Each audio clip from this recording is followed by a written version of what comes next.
1 Chronicles 13-24 World English Bible. Chapter 13. David consulted with the captains of thousands and of hundreds, even with every leader.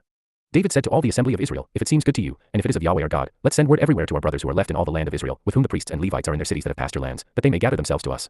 Also, let's bring the ark of our God back to us again, for we didn't seek it in the days of Saul. All the assembly said that they would do so, for the thing was right in the eyes of all the people. So David assembled all Israel together, from the Sheer river of Egypt even to the entrance of Hamath, to bring God's ark from Kiriath-Jearim. David went up with all Israel to Bala, that is, to Kiriath-Jearim, which belonged to Judah, to bring up from their God Yahweh's ark that sits above the cherubim, that is called by the name. They carried God's ark on a new cart, and brought it out of Abinadab's house, and Uzzah and Ahio drove the cart. David and all Israel played before God with all their might, even with songs, with harps, with stringed instruments, with tambourines, with cymbals, and with trumpets. When they came to Chidon's threshing floor, Uzzah put out his hand to hold the ark, for the oxen stumbled. Yahweh's anger burned against Uzzah, and he struck him because he put his hand on the ark, and he died there before God. David was displeased, because Yahweh had broken out against Uzzah. He called that place Perez Uzzah to this day. David was afraid of God that day, saying, how can I bring God's ark home to me? So David didn't move the ark with him into David's city, but carried it aside into Obed-Edom the Gittite's house. God's ark remained with the family of Obed-Edom in his house 3 months, and Yahweh blessed Obed-Edom's house and all that he had. Chapter 14. Hiram king of Tyre sent messengers to David with cedar trees, masons, and carpenters, to build him a house. David perceived that Yahweh had established him king over Israel, for his kingdom was highly exalted, for his people Israel's sake. David took more wives in Jerusalem, and David became the father of more sons and daughters. These are the names of the children whom he had in Jerusalem: Shammua, Shobab, Nathan, Solomon, Ibhar, Elishua, Elplet, Noga, Nepheg, Japhia, Elishama, Beliada, and Eliphalet. When the Philistines heard that David was anointed king over all Israel, all the Philistines went up to seek David, and David heard of it, and went out against them. Now the Philistines had come and made a raid in the valley of Rephaim. David inquired of God, saying, shall I go up against the Philistines? Will you deliver them into my hand? Yahweh said to him, go up, for I will deliver them into your hand. So they came up to Baal-perazim, and David defeated them there. David said, God has broken my enemies by my hand, like waters breaking out. Therefore they called the name of that place Baal-perazim. They left their gods there, and David gave a command, and they were burned with fire. The Philistines made another raid in the valley. David inquired again of God, and God said to him, you shall not go up after them. Turn away from them, and come on them opposite the mulberry trees. When you hear the sound of marching in the tops of the mulberry trees, then go out to battle, for God has gone out before you to strike the army of the Philistines. David did as God commanded him, and they attacked the army of the Philistines from Gibeon even to Gezer. The fame of David went out into all lands, and Yahweh brought the fear of him on all nations. Chapter 15. David made himself houses in David's city, and he prepared a place for God's ark, and pitched a tent for it. Then David said, no one ought to carry God's ark but the Levites. For Yahweh has chosen them to carry God's ark, and to minister to him forever. David assembled all Israel at Jerusalem, to bring up Yahweh's ark to its place, which he had prepared for it. David gathered together the sons of Aaron and the Levites, of the sons of Kohath, Uriel the chief, and his brothers 120, of the sons of Merari, Asaiah the chief, and his brothers 220, of the sons of Gershom, Joel the chief, and his brothers 130, of the sons of Elizaphan, Shemaiah the chief, and his brothers 200, of the sons of Hebron, Eliel the chief, and his brothers 80, of the sons of Uzziel, Amminadab the chief, and his brothers 112. David called for Zadok and Abiathar the priests, and for the Levites, for Uriel, Asaiah, Joel, Shemaiah, Eliel, and Amminadab, and said to them, you are the heads of the fathers' households of the Levites. Sanctify yourselves, both you and your brothers, that you may bring the ark of Yahweh, the God of Israel, up to the place that I have prepared for it. For because you didn't carry it at first, Yahweh our God broke out in anger against us, because we didn't seek him according to the ordinance. So the priests and the Levites sanctified themselves to bring up the ark of Yahweh, the God of Israel. The children of the Levites bore God's ark on their shoulders with its poles, as Moses commanded according to Yahweh's word. David spoke to the chief of the Levites to appoint their brothers as singers with instruments of music, stringed instruments, harps, and cymbals, sounding aloud and lifting up their voices with joy.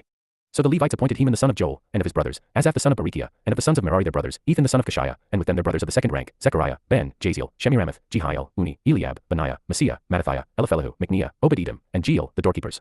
So the singers, Heman, Asaph, and Ethan, were given cymbals of bronze to sound aloud, and Zechariah, Aziel, Shemiramoth, Jehiel, Uni, Eliab, Messiah, and Benaiah, with stringed instruments set to Alamoth, and Mattathiah, Eliphelehu, Micniah, Obed-Edom, Jeiel, and Azaziah, with harps tuned to the 8-stringed lyre, to lead. Chenaniah, chief of the Levites, was over the singing. He taught the singers, because he was skillful. Berechiah and Elkanah were doorkeepers for the ark. Shebaniah, Joshaphat, Nethanel, Amasai, Zechariah, Benaiah, and Eleazar, the priests, blew the trumpets before God's ark, and Obed-Edom and Jehiah were doorkeepers for the ark. So David, the elders of Israel, and the captains over thousands went to bring the ark of Yahweh's covenant up out of the house of Obed-Edom with joy. When God helped the Levites who bore the ark of Yahweh's covenant, they sacrificed 7 bulls and 7 rams. David was clothed with a robe of fine linen, as were all the Levites who bore the ark, the singers, and Chenaniah the choir master with the singers, and David had an ephod of linen on him. Thus all Israel brought the ark of Yahweh's covenant up with shouting, with sound of the cornet, with trumpets, and with cymbals, sounding aloud with stringed instruments and harps. As the ark of Yahweh's covenant came to David's city, Michal the daughter of Saul looked out at the window, and saw King David dancing and playing, and she despised him in her heart. Chapter 16. They brought in God's ark, and set it in the middle of the tent that David had pitched for it, and they offered burnt offerings and peace offerings before God. When David had finished offering the burnt offering and the peace offerings, he blessed the people in Yahweh's name. He gave to every one of Israel, both man and woman, to every one a loaf of bread, a portion of meat, and a cake of raisins. He appointed some of the Levites to minister before Yahweh's ark, and to commemorate, to thank, and to praise Yahweh, the God of Israel, Asaph the chief, and second to him Zechariah, then Jeiel, Shemiramoth, Jehiel, Mattathiah, Eliab, Benaiah, Obed-Edom, and Jeiel, with stringed instruments and with harps, and Asaph with cymbals, sounding aloud, with Benaiah and Jahaziel the priests with trumpets continually, before the ark of the covenant of God. Then on the day David first ordained giving of thanks to Yahweh by the hand of Asaph and his brothers. Oh, give thanks to Yahweh. Call on his name. Make what he has done known among the peoples. Sing to him. Sing praises to him. Tell of all his marvelous works. Glory in his holy name. Let the heart of those who seek Yahweh rejoice. Seek Yahweh and his strength. Seek his face forevermore. Remember his marvelous works that he has done, his wonders, and the judgments of his mouth, you offspring of Israel his servant, you children of Jacob, his chosen ones. He is Yahweh our God. His judgments are in all the earth. Remember his covenant forever, the word which he commanded to 1,000 generations, the covenant which he made with Abraham, his oath to Isaac. He confirmed it to Jacob for a statute, and to Israel for an everlasting covenant, saying, I will give you the land of Canaan, the lot of your inheritance, when you were but a few men in number, yes, very few, and foreigners in it. They went about from nation to nation, from one kingdom to another people. He allowed no man to do them wrong. Yes, he reproved kings for their sakes, don't touch my anointed ones. Do my prophets no harm. Sing to Yahweh, all the earth. Display his salvation from day to day. Declare his glory among the nations, and his marvelous works among all the peoples. For great is Yahweh, and greatly to be praised. He also is to be feared above all gods. For all the gods of the peoples are idols, but Yahweh made the heavens. Honor and majesty are before him. Strength and gladness are in his place. Ascribe to Yahweh, you families of the peoples, ascribe to Yahweh glory and strength. Ascribe to Yahweh the glory due to his name. Bring an offering, and come before him. Worship Yahweh in holy array. Tremble before him, all the earth. The world also is established that it can't be moved. Let the heavens be glad, and let the earth rejoice. Let them say among the nations, Yahweh reigns. Let the sea roar, and its fullness. Let the field exult, and all that is in it. Then the trees of the forest will sing for joy before Yahweh, for he comes to judge the earth. Oh, give thanks to Yahweh, for he is good, for his loving kindness endures forever. Say, save us, God of our salvation. Gather us together and deliver us from the nations, to give thanks to your holy name, to triumph in your praise. Blessed be Yahweh, the God of Israel, from everlasting even to everlasting. All the people said, Amen, and praised Yahweh. So he left Asaph and his brothers there before the ark of Yahweh's covenant, to minister before the ark continually, as every day's work required, and Obed-Edom with their 68 relatives, Obed-Edom also the son of Jeduthun and Hosah to be doorkeepers, and Zadok the priest and his brothers the priests, before Yahweh's tabernacle in the high place that was at Gibeon, to offer burnt offerings to Yahweh on the altar of burnt offering continually morning and evening, even according to all that is written in Yahweh's law, which he commanded to Israel, and with them Heman and Jeduthun and the rest who were chosen, who were mentioned by name, to give thanks to Yahweh, because his loving kindness endures forever, and with them Heman and Jeduthun with trumpets and cymbals for those that should sound aloud, and with instruments for the songs of God, and the sons of Jeduthun to be at the gate. All the people departed, each man to his house, and David returned to bless his house. Chapter 17. When David was living in his house, David said to Nathan the prophet, Behold, I live in a cedar house, but the ark of Yahweh's covenant is in a tent. Nathan said to David, Do all that is in your heart, for God is with you. That same night, the word of God came to Nathan, saying, Go and tell David my servant, Yahweh says, You shall not build me a house to dwell in, for I have not lived in a house since the day that I brought up Israel to this day, but have gone from tent to tent, and from one tent to another. In all places in which I have walked with all Israel, did I speak a word with any of the judges of Israel, whom I commanded to be shepherd of my people, saying, Why have you not built me a house of cedar? Now therefore, you shall tell my servant David, Yahweh of armies says, I took you from the sheep pen, from following the sheep, to be prince over my people Israel. I have been with you wherever you have gone, and have cut off all your enemies from before you. I will make you a name like the name of the great ones who are in the earth. I will appoint a place for my people Israel, and will plant them, that they may dwell in their own place, and be moved no more. The children of wickedness will not waste them any more, as at the first, and from the day that I commanded judges to be over my people Israel. I will subdue all your enemies. Moreover, I tell you that Yahweh will build you a house. It will happen, when your days are fulfilled that you must go to be with your fathers, that I will set up your offspring after you, who will be of your sons, and I will establish his kingdom. He will build me a house, and I will establish his throne forever. I will be his father, and he will be my son. I will not take my loving kindness away from him, as I took it from him who was before you, but I will settle him in my house and in my kingdom forever. His throne will be established forever. According to all these words, and according to all this vision, so Nathan spoke to David. Then David the king went in and sat before Yahweh, and he said, Who am I, Yahweh God, and what is my house, that you have brought me this far? This was a small thing in your eyes, O God, but you have spoken of your servant's house for a great while to come, and have respected me according to the standard of a man of high degree, Yahweh God. What can David say yet more to you concerning the honor which is done to your servant? For you know your servant. Yahweh, for your servant's sake, and according to your own heart, you have done all this greatness, to make known all these great things. Yahweh, there is no one like you, neither is there any God besides you, according to all that we have heard with our ears.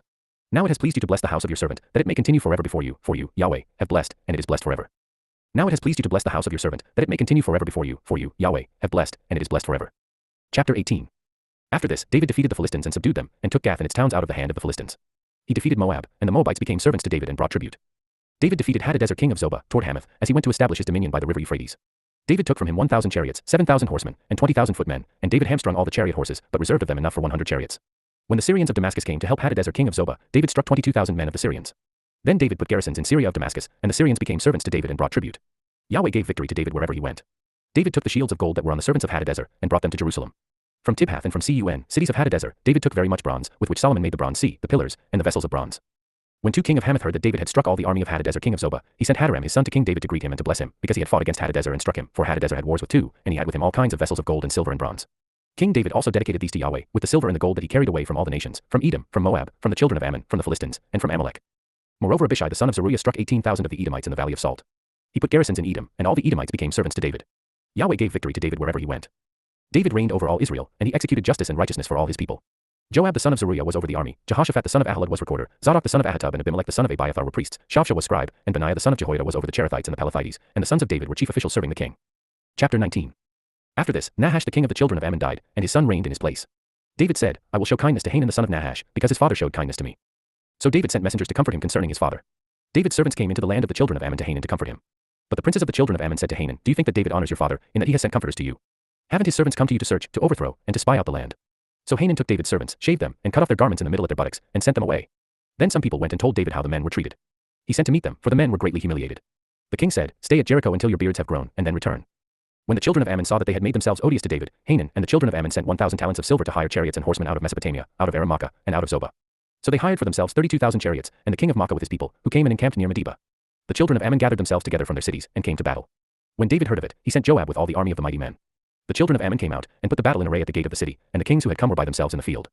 Now when Joab saw that the battle was set against him before and behind, he chose some of all the choice men of Israel, and put them in array against the Syrians.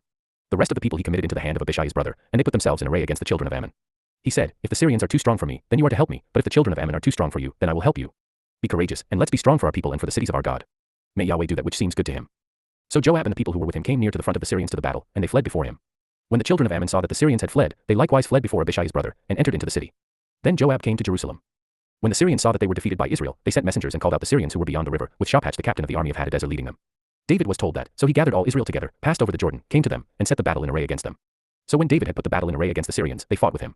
The Syrians fled before Israel, and David killed of the Syrian men 7,000 charioteers and 40,000 footmen, and also killed Shapach the captain of the army.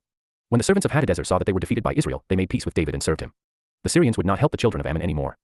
Chapter 20. At the time of the return of the year, at the time when kings go out, Joab led out the army and wasted the country of the children of Ammon, and came and besieged Rabbah. But David stayed at Jerusalem. Joab struck Rabbah, and overthrew it. David took the crown of their king from off his head, and found it to weigh a talent of gold, and there were precious stones in it. It was set on David's head, and he brought very much plunder out of the city. He brought out the people who were in it, and had them cut with saws, with iron picks, and with axes. David did so to all the cities of the children of Ammon. Then David and all the people returned to Jerusalem. After this, war arose at Gezer with the Philistines. Then Sibbecai the Hushathite killed Sippai, of the sons of the giant, and they were subdued. Again there was war with the Philistines, and Elhanan the son of Jair killed Lahmi the brother of Goliath the Gittite, the staff of whose spear was like a weaver's beam. There was again war at Gath, where there was a man of great stature, who had 24 fingers and toes, 6 on each hand and 6 on each foot, and he also was born to the giant. When he defied Israel, Jonathan the son of Shimea, David's brother, killed him. These were born to the giant in Gath, and they fell by the hand of David and by the hand of his servants. Chapter 21. Satan stood up against Israel, and moved David to take a census of Israel. David said to Joab and to the princes of the people, Go, count Israel from Beersheba even to Dan, and bring me word, that I may know how many there are. Joab said, May Yahweh make his people 100 times as many as they are. But, my lord the king, aren't they all my lord's servants? Why does my lord require this thing? Why will he be a cause of guilt to Israel? Nevertheless the king's word prevailed against Joab. Therefore Joab departed and went throughout all Israel, then came to Jerusalem. Joab gave the sum of the census of the people to David. All those of Israel were 1,100,000 men who drew a sword, and in Judah were 470,000 men who drew a sword. But he didn't count Levi and Benjamin among them, for the king's word was abominable to Joab. God was displeased with this thing, therefore he struck Israel. David said to God, I have sinned greatly, in that I have done this thing. But now put away, I beg you, the iniquity of your servant, for I have done very foolishly. Yahweh spoke to Gad, David's seer, saying, Go and speak to David, saying, Yahweh says, I offer you 3 things. Choose one of them, that I may do it to you. So Gad came to David and said to him, Yahweh says, Take your choice, either 3 years of famine, or 3 months to be consumed before your foes, while the sword of your enemies overtakes you, or else 3 days of the sword of Yahweh, even pestilence in the land, and Yahweh's angel destroying throughout all the borders of Israel. Now therefore consider what answer I shall return to him who sent me. David said to Gad, I am in distress. Let me fall, I pray, into Yahweh's hand, for his mercies are very great. Don't let me fall into man's hand. So Yahweh sent a pestilence on Israel, and 70,000 men of Israel fell. God sent an angel to Jerusalem to destroy it. As he was about to destroy, Yahweh saw, and he relented of the disaster, and said to the destroying angel, It is enough. Now withdraw your hand. Yahweh's angel was standing by the threshing floor of Ornan the Jebusite. David lifted up his eyes, and saw Yahweh's angel standing between earth and the sky, having a drawn sword in his hand stretched out over Jerusalem. Then David and the elders, clothed in sackcloth, fell on their faces. David said to God, Isn't it I who commanded the people to be counted? It is even I who have sinned and done very wickedly, but these sheep, what have they done? Please let your hand, O Yahweh my God, be against me and against my father's house, but not against your people, that they should be plagued. Then Yahweh's angel commanded Gad to tell David that David should go up and raise an altar to Yahweh on the threshing floor of Ornan the Jebusite. David went up at the saying of Gad, which he spoke in Yahweh's name. Ornan turned back and saw the angel, and his 4 sons who were with him hid themselves. Now Ornan was threshing wheat. As David came to Ornan, Ornan looked and saw David, and went out of the threshing floor, and bowed himself to David with his face to the ground. Then David said to Ornan, Sell me the place of this threshing floor, that I may build an altar to Yahweh on it. You shall sell it to me for the full price, that the plague may be stopped from afflicting the people. Ornan said to David, Take it for yourself, and let my lord the king do that which is good in his eyes. Behold, I give the oxen for burnt offerings, and the threshing instruments for wood, and the wheat for the meal offering. I give it all. King David said to Ornan, No, but I will most certainly buy it for the full price. For I will not take that which is yours for Yahweh, nor offer a burnt offering that cost me nothing. So David gave to Ornan 600 shekels of gold by weight for the place. David built an altar to Yahweh there, and offered burnt offerings and peace offerings, and called on Yahweh, and he answered him from the sky by fire on the altar of burnt offering. Then Yahweh commanded the angel, and he put his sword back into its sheath. At that time, when David saw that Yahweh had answered him in the threshing floor of Ornan the Jebusite, then he sacrificed there. For Yahweh's tabernacle, which Moses made in the wilderness, and the altar of burnt offering, were at that time in the high place at Gibeon. But David couldn't go before it to inquire of God, for he was afraid because of the sword of Yahweh's angel. Chapter 24. David consulted with the captains of thousands and of hundreds, even with every leader. David said to all the assembly of Israel, If it seems good to you, and if it is of Yahweh our God, let's send word everywhere to our brothers who are left in all the land of Israel, with whom the priests and Levites are in their cities that have pasture lands, that they may gather themselves to us. Also, let's bring the ark of our God back to us again, for we didn't seek it in the days of Saul. All the assembly said that they would do so, for the thing was right in the eyes of all the people. So David assembled all Israel together, from the Sheer river of Egypt even to the entrance of Hamath, to bring God's ark from Kiriath-Jearim. David went up with all Israel to Bala, that is, to Kiriath-Jearim, which belonged to Judah, to bring up from their God Yahweh's ark that sits above the cherubim, that is called by the name. They carried God's ark on a new cart, and brought it out of Abinadab's house, and Uzzah and Ahio drove the cart. David and all Israel played before God with all their might, even with songs, with harps, with stringed instruments, with tambourines, with cymbals, and with trumpets. When they came to Chidon's threshing floor, Uzzah put out his hand to hold the ark, for the oxen stumbled. Yahweh's anger burned against Uzzah, and he struck him because he put his hand on the ark, and he died there before God. David was displeased, because Yahweh had broken out against Uzzah. He called that place Perez Uzzah to this day. David was afraid of God that day, saying, "How can I bring God's ark home to me?" So David didn't move the ark with him into David's city, but carried it aside into Obed-Edom the Gittite's house. God's ark remained with the family of Obed-Edom in his house 3 months, and Yahweh blessed Obed-Edom's house and all that he had.